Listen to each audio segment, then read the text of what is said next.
Samantha, tell us about Lady Liberty. Sure. Lady Liberty is a mobile legal office that travels to different communities around South Africa in order to empower women using the law to do so, just in two simple ways. Well, I think. First way is to provide information about basic human rights, as well as their general rights and perspective of South African law, as well as their responsibilities. And then the point, or the aim rather, is to enable them to use the law to protect themselves in their day-to-day situations. Then the second way that we attempt to help the women using Lady Liberty is we then take on their cases and help them resolve them pro bono. So the issues that we focus on are domestic violence, rape, marriage, looking at the differences between customary marriage and civil marriage, which most of our ladies just don't understand, as well as divorce. So we look at the process, assets distribution, children's rights, as well as spousal maintenance and children's maintenance as well, ultimately. So in a nutshell, that's really what it is. There's an existing sort of pro bono system in South Africa already, and the basic premise there is to say that people who can't afford legal services should have free access to attorneys and that. But my target market can't even really afford taxi fare to get to a law firm or even airtime to phone for long enough to explain what their issue is. So the great sort of excitement for Lady Liberty is that we're taking the law to the people. Tell me about meeting with these women. What's it like when you get there and you start explaining things that seem like common knowledge, I think, to us? What's it like when you get there and you explain these things to these women?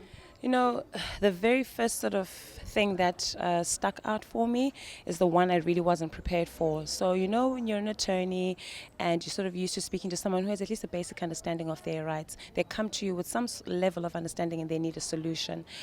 So that was the first sort of striking thing for me. These ladies, more often than not, are just starting from scratch. Everything is sort of flying around them: protection order, maintenance, court, but it doesn't feel tangible for them, which means it ultimately doesn't serve them.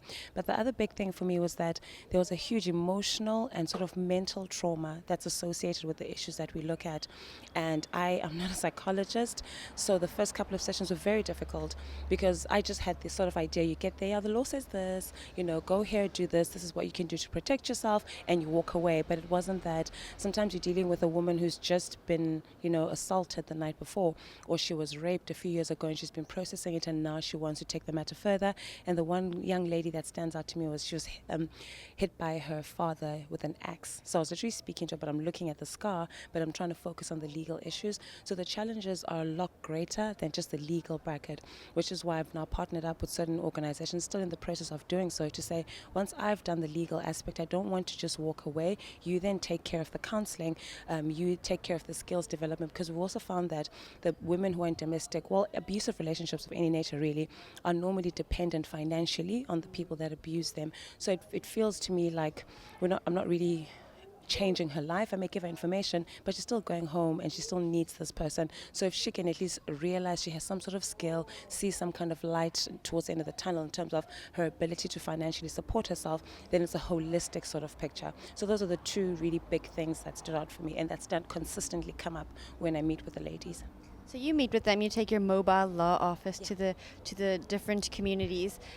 Do you involve other lawyers? Is there a way other lawyers and legal representatives can get involved? Right, so the mobile legal office has actually been my car, you know, so technically mobile, you know, and we get there with the law. So that has been the start, and it's been a very interesting sort of challenge. But now I'm actually excited to say it's gaining a little bit of traction, and we do have other independent attorneys who are in private practices contacting me. And Norton Rose Fulbright has also played quite a huge role there on board. So I have access to some of their lawyers, and all I'm really asking for is their minds and their time. I take away the admin from them, we sort out all of that, just get them to the ladies, I get the ladies for them, they impart their knowledge, and we leave. And then the secondary sort of legal assistance from the other attorneys is if they don't want to come to communities with us, that's also all right, because we still need a channel of attorneys who are still then going to take the matters to court, attorneys and advocates. So that network of lawyers is slowly growing, but I could definitely need, do with a lot more assistance. But it's exciting. It's no longer just me, you know, in my mobile legal office. And, situations and this sort of support is also exciting because now I'm getting to the actual visualization and reality of the mobile legal office, which automatically accommodates more lawyers, ultimately meaning we can help more women. Tell me about how the women's lives change after they've interacted with you and learned about their basic rights. You know, the first thing that strikes me always is the hope. So there's just a renewed sense of actually I have an option. Actually, I have a chance. Actually, I can get out of this. I can fight for myself and my children. So the hope for me is tremendous because it's not tangible. You can't measure it, but you sense it and you see it with the women as you interact with them. Then the second thing is they're then actually able to use that information in a very practical situation. I had a woman call me and she was going through a divorce, and the typical sort of situation is that her husband is in a better financial standing. He has a power team of lawyers, and ultimately she just felt bullied from the onset. She didn't understand her rights.